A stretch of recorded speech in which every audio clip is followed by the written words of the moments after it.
ముద్దు పెట్టుకుంటే బాగుంటుందిరా.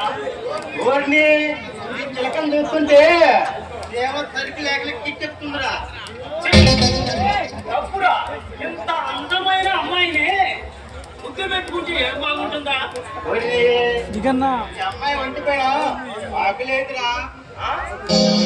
ఇది రాక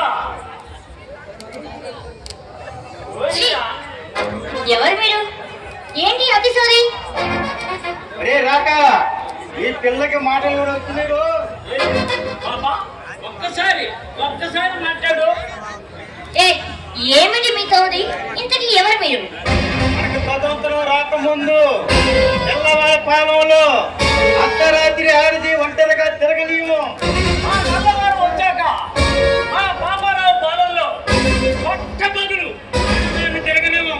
అంటే మీరు ఏ కన్ని పిల్ల తన మానాన్ని ప్రాణంగా చూసుకుంటుందో ఆ మాన ప్రాణాలు తీసేవాళ్ళం. అంతేకాదు, నువ్వు ఎక్కువగా మాట్లాడితే నీకు మాటలు రావు, మానం మిగులుదు. ఏమంటావు? ప్లీజ్, మీకు నా రెండు చేతులని దండం పెడతాను, నన్ను వదిలేయండి. ఏ చాకు అబ్బా బతుకులాడుతుందిరా, వదిలేస్తావా? అలాగే నువ్వు వెళ్ళాలంటే నాకు చిన్న పని చేయాలి. ఏమిటది? నీ సుందరమైన శరీరాన్ని తనువు తీరు కౌగిలించుకోవాలి. ఏమంటావు? నీ యాపిల్ ఫోన్ లాంటి సున్నమైన పక్కని ఒక్కసారి ముట్టాడతాం. మీరు దండం పెడతారు, నన్ను వదిలేయండి. రాలిపోయిన పువ్వు పగిలినంత దేనికి పనికిరావు.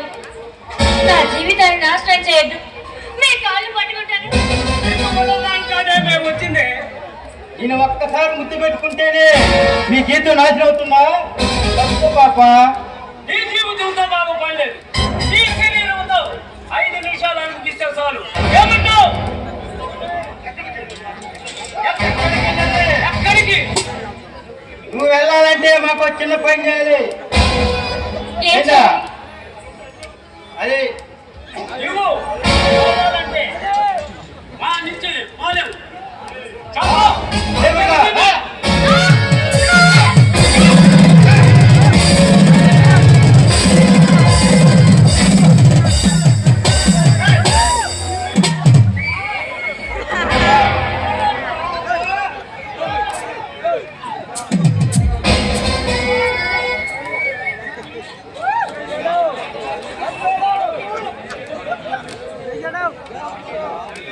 భరతమాత సేవ కోసం నడుము కట్టి మీలాంటి శత్రువులను మట్టి కల్పించి కామ పిశాచుల్ని కాలరాసి కన్నె పిల్ల అక్కా చెల్లెలు తేడా తెలియకుండా ప్రవర్తించిన వాళ్ళని తరిమి కొట్టిన అల్లూరి సీతారామరాజు వారసుని రా. అన్యాయాన్ని తరిమి కొట్టిన భగత్ సింగ్ బంధువుని. ఈ మాట ఎంతకే మాకు తీరిక లేదు. నువ్వు ఇక్కడి నుంచి తప్పుకుంటే బాగుంటుంది, లేకపోతే మా చేతుల్లో సాగు తప్పదు. పిరికి బంధువులారా, కొన్ని వేల సైన్యాన్ని విధించిన కుందిరా ఇది. మన పిల్లలకు నేను మానవ మూర్ఖాలకి వీరేంద్ర తల వంచరా. దమ్ముంటే నన్ను తెలిసి ఈ అమ్మాయిని తీసుకెళ్ళాం.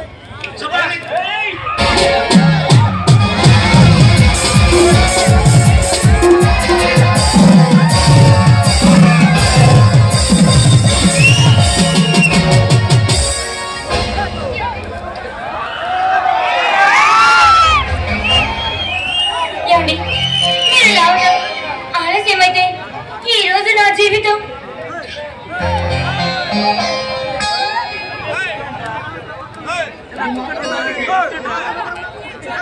బాధపడితే ఎలా పడతా? ఈ వీరేంద్ర పెద్ద నీకు ఎలాంటి ఆపద రానివ్వు.